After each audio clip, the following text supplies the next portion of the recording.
Hello everybody, how are you? Hello everybody, how are you? It is time to start our day. It is time to work and play. Hello everybody, how are you? Hi guys, welcome to Thursday, November 12th. We're getting to the end of the week here. Today we're going to talk about our November Bible story. This time our story is about a story that Jesus told. When Jesus was alive, he told a lot of stories. I should say when Jesus was alive on earth, he told a lot of stories to his friends and his followers. Well, the one we're going to learn about today is about somebody called the Good Samaritan.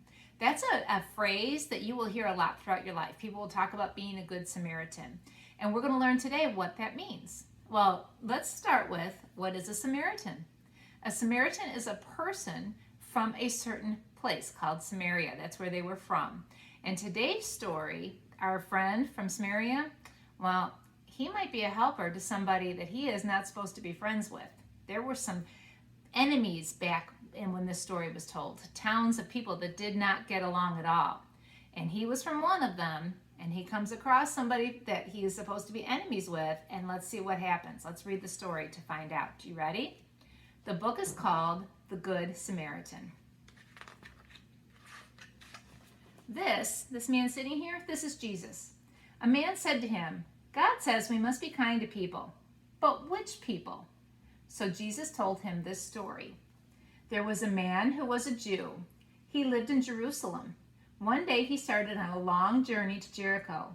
He had to walk all the way because I don't know if you know this, but back when Jesus was alive on earth, there were no cars, there were no buses, motorcycles, bicycles. Anytime they wanted to go, they either had to ride a donkey or they had to walk. And if you can see, they didn't have paved roads like we do. They walked on sand for the most part. This man was all alone. He knew it was dangerous to go on his own. People usually went with other people because of robbers. Suddenly he saw some robbers. They ran up to him, shouting and waving sticks. The man was frightened and tried to run away. The robbers caught the man. They beat him with their sticks. They knocked him down and they kicked him while he lay on the ground. They stole everything of his. The robbers took most of the man's clothes. They stole his money and his bag, and then they ran away. The man was badly wounded. Take a moment and look at this picture. He's just lying there on the sandy, dirty road. They've taken all of his belongings, including most of his clothes, and they hurt him, so he's lying there hurt.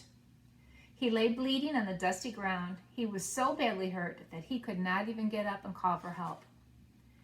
Soon, a priest came by. A priest is a person that works in the temple or the church that teaches us about God.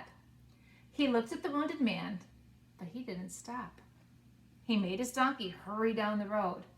What do you think? Did the priest make a good choice or a bad choice? I think he made a bad choice. That's not the choice God would want him to make. He did not stop to help. In fact, it sounds like he tried to pretend that he didn't even see the hurt man. Then another man came along. He worked in the temple in Jerusalem. So again, he is somebody that does work for God.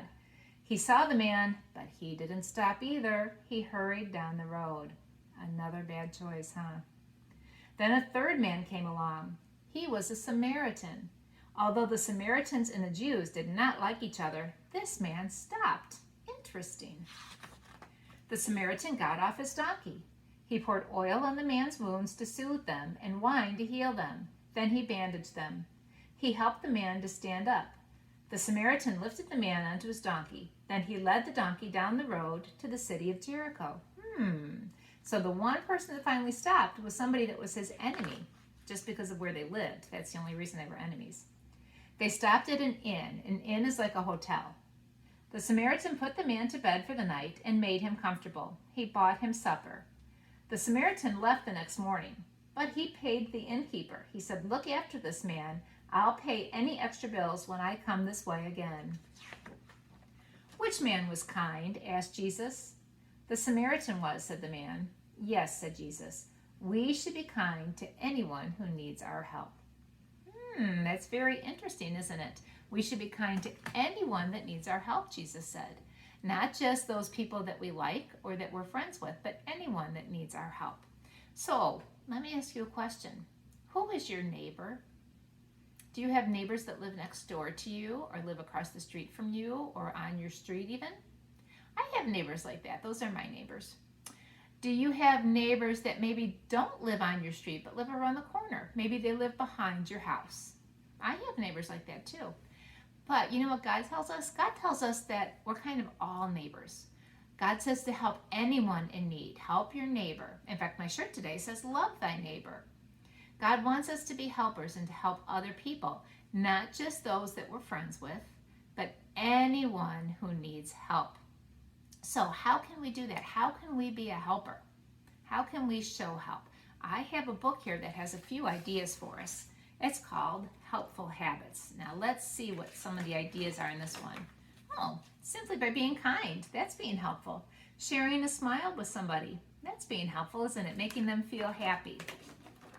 How about cleaning up after you finish playing? That's a good way to be a helper to your family. What are some other things you can clean up? Maybe you can clean up your dishes after you're done eating. Maybe you can help your brother or sister clean up or clean up the laundry. Oh, how about cleaning up after an animal? Sometimes animals make messes. That's a good way to be helpful, isn't it? I can make safe choices at the playground. Safe choices by making good decisions about the things you're doing, and safe choices by being kind with others. And right now, by saying safe away from others, staying a little further away than we normally would, so we don't get our germs on people and they don't get their germs on us, so we can all stay healthy. That's another really good way to be a helper right now, is to maybe wear a mask and stay safe around other people. I can help my friends when they are sad. We all get sad sometimes, don't we? What else can we do? How about this one? This is a nice one. I can share with my friends. Great ways to be helpers.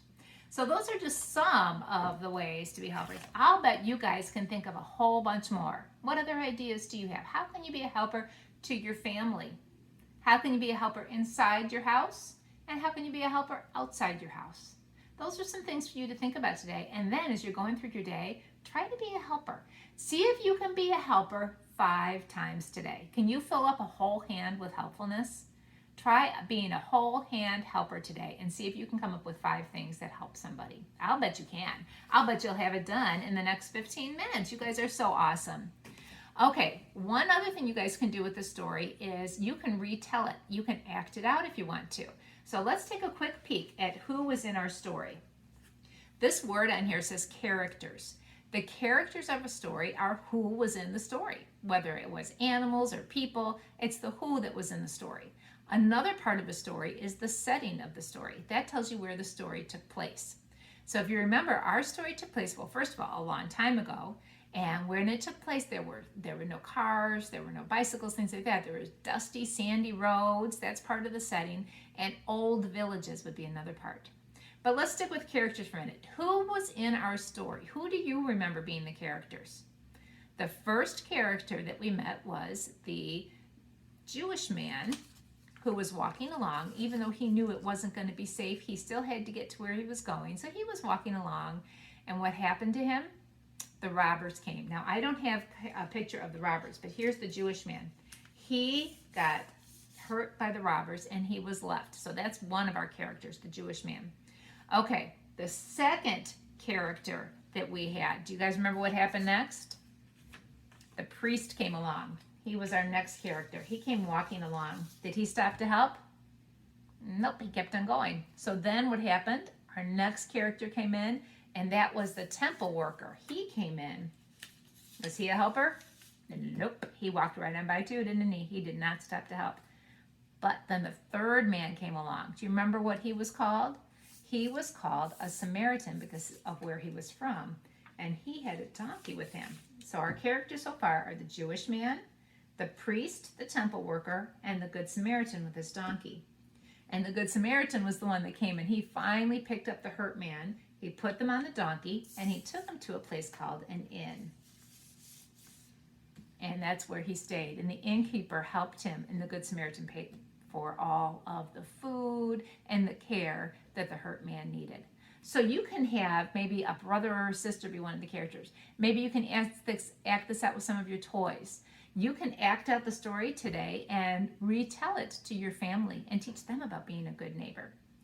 So before we go, there are two more things that I wanted to talk to you about. One, we talked about some ways to be a helper. We talked about being a helper in your family, being a helper outside. There's another way you can be a helper. You can be a helper to people you've never even met before. You can be a helper to strangers even. If you have maybe some old toys lying around that you don't play with anymore, there are children out there that might not be able to purchase toys for themselves, to buy toys. So maybe you can donate those. You can take them to somewhere where somebody that needs toys can get them if you're done with something. You could do that with old clothes too. So you can be a helper to your family, you can be a helper to your people in your neighborhood, and you can be a helper to strangers. I want to add my feather for today with you guys. So today I wrote down that I am thankful for helpers. I am thankful for all the helpers in my life that help me out with different things.